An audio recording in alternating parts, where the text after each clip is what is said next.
તમને ખબર છે જ્યોત્સના કાકીને ઘરે કાલે બહુ મોટો ઝઘડો થયો. એટલે તું બાને લઈને ગઈ હતી ત્યાં? શું હતું?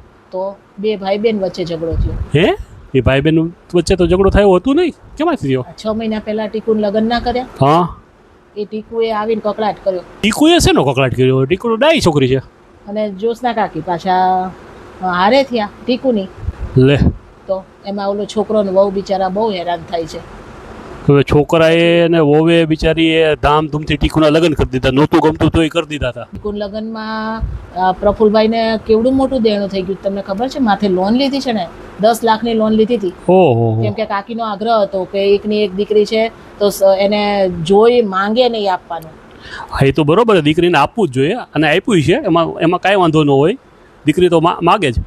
પણ ભાઈને જોઈને દીકરીએ મંગાઈ ને. હા, એ વાત એ તારી સાચી છે. પણ હવે ઝઘડો શેમાંથી? તો કે રક્ષાબંધનનો. લે, રક્ષાબંધનમાં ભાઈ બેન વચ્ચે ઝઘડો થાય?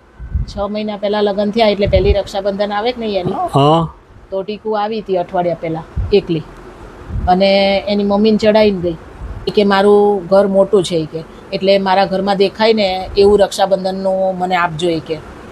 એટલે ભાઈનો વિચાર ન કર્યો ના, કે ભાઈ સાસરીમાં સારું લાગે. એનું ઘર મોટું છે પણ ભાઈનું તો વિચારવું જોઈએ ને, કાકાનું ઘર કેવું છે. ભાઈનું ઘરનું નહીં વિચારવાનું, મારું સારું લાગવું જોઈએ કે.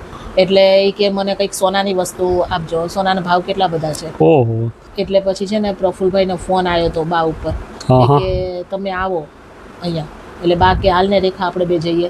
પછી અમે બે જ્યોત્સના કાકીને સમજાવવા ગયા હતા કે દીકરીને સાસરે પરણાવી દીધી પછી દીકરો ઘરમાં છે ને એનું જોવાનું હોય.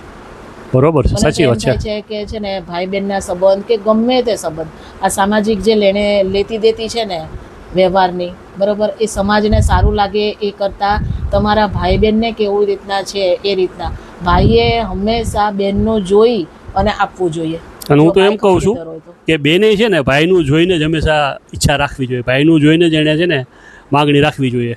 હું એ જ કહું છું કે પરસ જો ભાઈની કેપેસિટી હોય તો જ બેને માંગણી કરવી જોઈએ. અને હું તો કોઈ માંગણી કરાય નહીં. ભાઈ જોડે ભાઈ પ્રેમથી ફૂલની પાંખડી જે આપે ને એ લઈને એને હાલતું થવાય. અને ભાઈએ એટલો, જો ભાઈ ખમતીદર હોય, સારું કમાતો હોય, વેલ સેટ હોય, તો ભાઈ આપવું જોઈએ. તો ભાઈ આપવું જોઈએ. તો ભાઈએ વિચારવાનું ના હોય કે મારે શું કરવું. બેનને આમ અભરે ભરાય ને એટલું ભાઈ આપવું જોઈએ. આ દીકરી ઘર છોડીને ગઈ છે, તમારા માટે બધું મુક્તિ ગઈ છે, તો એ વિચારવું જોઈએ ને કે બાપાનું બધું તમને આપવાના છે. પણ પછી બેને એટલો વિચાર તો સામે કરવો જોઈએ. ભાઈની પરિસ્થિતિ પ્રમાણે માંગણી કરવી જોઈએ. તો બેનનું ઘર સારું હોય ને તો એ સારી વાત છે, પણ એના આટું થઈને ભાઈના ઘરમાં ઓળી ન કરવી જોઈએ. અને ટીકુને કઈ નબળું નથી. ટીકુને સાસરી વાળા આરામ સારું છે, મને ખબર છે. ટીકુનું બહુ સારું મળ્યું છે. તો ટીકુને ખબર જ છે કે એના ભાઈએ લોન લઈને અને એના લગ્ન કર્યા છે. અને હવે આ સોનાની વસ્તુ આપવાની કઈ સહેલી વસ્તુ છે? મને બા ઉપર માન થઈ ગયું. બાએ એટલા સરસ જ્યોત્સના કાકીને સમજાયા ને એ કે દીકરો ને દીકરી બે આપણા તો બે આંખના રતન છે કે, અને દીકરીને કે દીકરાને બેયને ખોટું ના લાગે ને એવો આપણા વડીલ તરીકેનો વ્યવહાર હોવો જોઈએ કે મારે એ જોવાનું હોય કે મારી દીકરીને માઠું ન લાગે, અને મારે એ જોવાનું હોય કે મારા દીકરાની માથે દેણું ના થાય. બરોબર, એટલે કે તારે જ્યોત્સના એવી રીતના વર્તન કરવાનું હોય કે છોકરાને, પ્રફુલ્લને અને વહુને ખરાબ ના લાગે, પ્રફુલ્લને અને વહુને બર્ડન ના આવે એવી રીતના એ કે દીકરીને સમજાવવાની હોય કે તારું ઘર ભલે મોટું હોય, તને દેવાનું હતું એટલું દઈ દીધું અમે, બરોબર, પણ ભાઈના ઘરમાં ખાડો પાડીને અને તારે ટેકરા ના કરવાના હોય. તારી વાત સાચી છે, ભાઈ બહુ સાચી વાત કરી.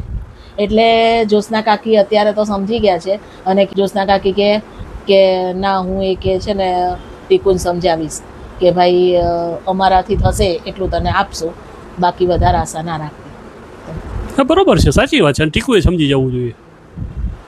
સમાજને આ લેતી દેતીના વ્યવહારમાં બહુ મોટો બોધપાઠ શીખવા જેવો છે કે બેન અને ભાઈ એના સંબંધોનું મહત્ત્વ છે.